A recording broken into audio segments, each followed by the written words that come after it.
councils in the area with the Anti-Austerity lines and active with the We Won't Pay campaign, which is part of the broad movement out there that's been fighting the water charges over the course of the last 6 months. And our particular focus and emphasis is obviously the boycott, and we really tried to step things up over the course of the last 6 weeks since the bills start going out. And around here they went out around 3 weeks ago within a matter of a couple of days. We've done street meetings and various profile activities like car cavalcades and so on, but we did feel the need at this stage for a show of local defiance, because I'd imagine the people that are gathered here today are part of the hardcore of this movement. We're damn certain about our non-payment. Obviously you can't pay now even if you wanted it, if you through your billing, but we really want to do stuff in the coming weeks and months to reach that layer of Irish society who don't want to pay, you know, but they may be being affected by the propaganda from Irishwater, by the propaganda from the government. There may be all sorts of scaremongering stories that have had an effect on them about the so-called power to the duct. And really it's all our jobs here to try and use our influence amongst our friends, neighbours, workmates and so on to steady up, solidify non-payment in the coming weeks and months. Irishwater are extremely nervous and cagey. Week after week over the last 2 or 3 weeks they've been asked, you know, what are the payment levels? At this stage 700,000 plus bills that were issued are due for payment, but they say they'll make no announcement until the end of next month.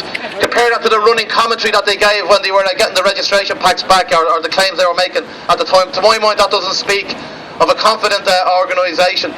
But the government, it suits them to introduce that legislation in a couple of weeks' time, maybe at the end of July before it all wraps up, the legislation about how they intend chasing up non-payment. But there's deliberate confusion out there about the power to the duct, and we have to nail that on the head as quick and as fast as we can in the weeks ahead.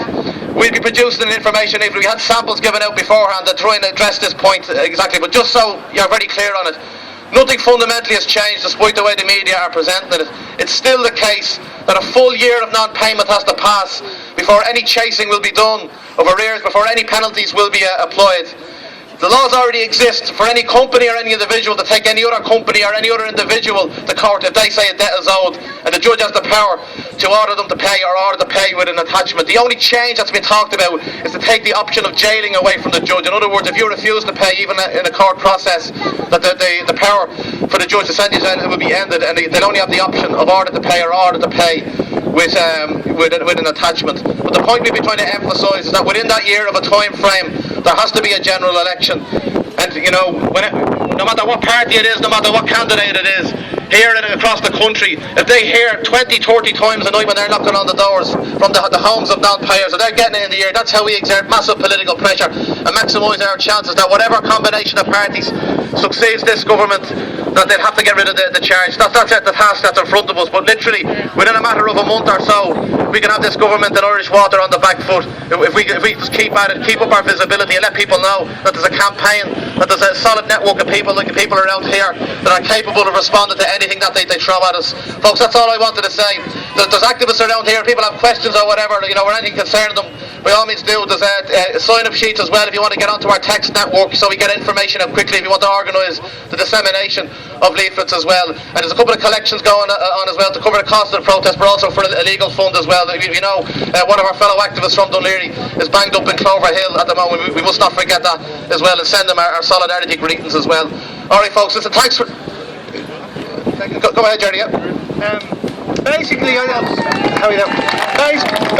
what happened on Channel 4 News on Tuesday was that the Greek government, the finance minister was asked a direct question: are you going to pay the bankers and bondholders?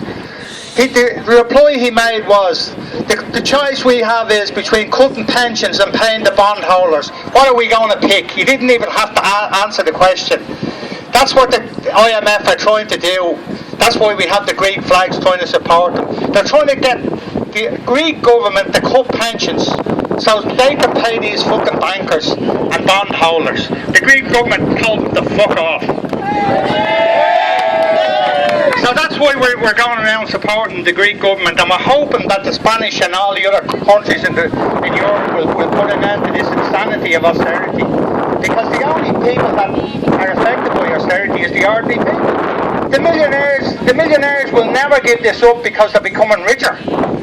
So what they want to do is they want to make us, to drive us, to turn us into paupers. That's basically what they're trying to do. And this water is just part of this.